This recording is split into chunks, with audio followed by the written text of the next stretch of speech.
एक मनहूस खबर के साथ आज हम आप लोगों के बीच आए हैं। आपको बता दें कि मनहूस खबर आज हम आपको इसलिए भी कह रहे हैं क्योंकि अभी चूँकि दुर्गा पूजा है, आज विजयदशमी है, लोग दुर्गा पूजा मनाने में व्यस्त हैं। लेकिन एक ऐसी खबर आई है जिसने उस क्षेत्र में दुख का जो माहौल है वो बना दिया है। खबर गिरिडीह जिले के सरिया से है। आपको बता दें कि सरिया में जंगली हाथियों के उत्पात ने 2 लोगों की जान ले ली है, जिसके बाद से पूरे इलाके में दहशत का माहौल है। हमारे संवाददाता मोहनलाल राजीव ने इस पर एक रिपोर्ट तैयार की है। उससे पहले हम आपको बता दें कि सरिया में लगातार हाथियों के आतंक ने कई घरों को पहले ही उजाड़ चुके हैं। फिर भी वन विभाग की टीम सक्रिय होने के बजाय असक्रिय दिखाई देती है, जिस वजह से ऐसी घटनाएं लगातार सामने आती रही हैं। कई जनप्रतिनिधि लगातार इसको लेकर आक्रोशित हैं। आम ग्रामीणों में भी वन विभाग को लेकर काफ़ी गुस्सा है। आखिर गजराज के इस दहशत से लोगों को कब तक राहत मिलेगी, ये तो आने वाला वक्त ही बताएगा। लेकिन फिलहाल जिस तरह से 2 लोगों की जान गई है, उससे इलाके में दुख का माहौल बना हुआ है। हमारे संवाददाता मोहनलाल राजीव की ये रिपोर्ट देखिए।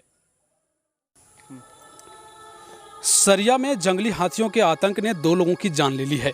बताते चले कि सरिया अनुमंडल क्षेत्र के केलाटांड़ के अंबाडी गांव में गजराज की तबाही से 2 लोगों की जान चली गई है। और वहीं कंचनपुर गांव के निवासी विजय साव की मौत होने से गांव में मातम छा गया है। दुर्गा पूजा के महानवमी में भक्तों ने बड़े ही उत्साह हर्षोल्लास के साथ दुर्गा पूजा मनाने में मशगूल थे। ऐसे में क्षेत्र में अलग अलग की घटनाओं ने 3 लोगों को मौत के मुंह में भेज दिया है, जिससे माहौल गमगीन हो गया है। बताते चलें कि केलाटांड़ के अंबाडी गांव के निवासी सिकंदर दास और रोहित दास बीते शाम को अचानक जंगली हाथियों ने दोनों युवकों को कुचलकर मार डाला और इस घटना को लेकर गांव में लोग दहशत में हैं। जानकारी मिलने पर स्थानीय प्रशासन व वन विभाग के अधिकारी मृतक के घर पहुंचकर शोक संतावना व्यक्त किए हैं। मुआवजा देने की भी बात कही गई है। इस बाबत सरिया रेंजर सुरेश राम ने कहा है कि कागजी प्रक्रिया होने के बाद कल सुबह मृतक के परिवार को तत्काल मुआवजा राशि दी जाएगी। विदित हो कि इलाके में हाथियों का विचरण पूर्व से ही हो रहा है।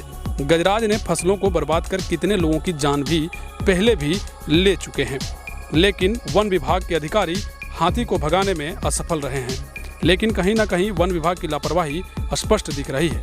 क्षेत्र में जंगली हाथियों के द्वारा कितने घर के लोग बेघर हो चुके हैं।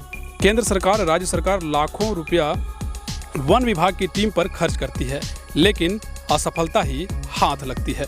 बता चलें कि शाम को घटना की जानकारी मिलने पर जिला परिषद अनूप कुमार पांडे मृतक के घर पहुंचकर शोक संवेदना व्यक्त किए और वन विभाग के अधिकारी को जमकर फटकार भी लगाई।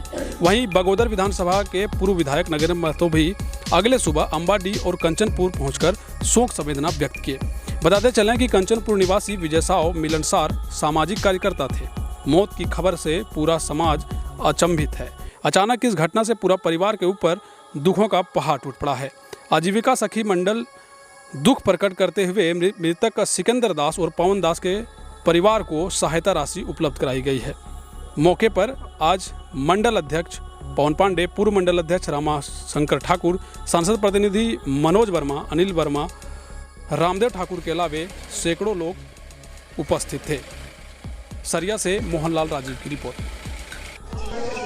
नहीं, कोई प्रयास नहीं हो रहा है क्योंकि हम आपके विभाग से घूम करके आए, कोई देखने वाला तक नहीं है।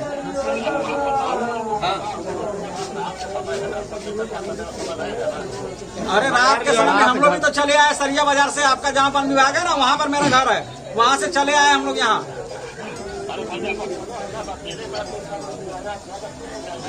अरे कम से कम आपका सारण वाला गाड़ी चला था तो कम से कम हाथी जो दूसरे क्षेत्र में भी हमला किया है वो तो बचता। पूरा लापरवाही है पूरा।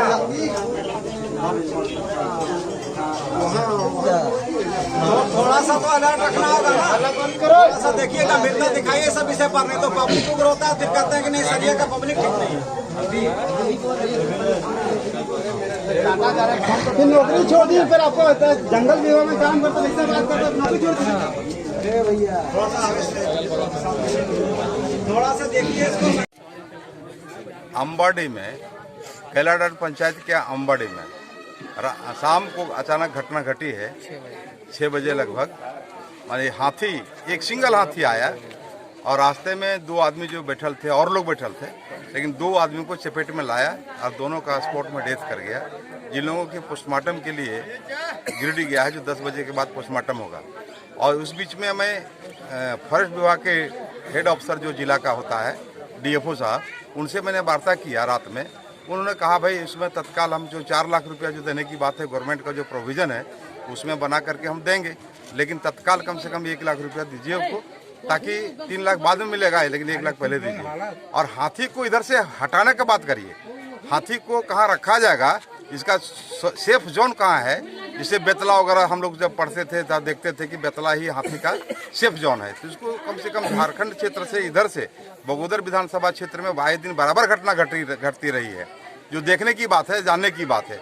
इसलिए हमने डीएफओ साहब से कहा है कि इसको हटाइए यहाँ से, खेद करके भगवाई दूसरी जगह से। उन्होंने कहा कि ठीक, इस पर हम लोग टीम बैठ करके बात करेंगे, इसको कैसे हटाया जाएगा इस पर भी पहल करेंगे।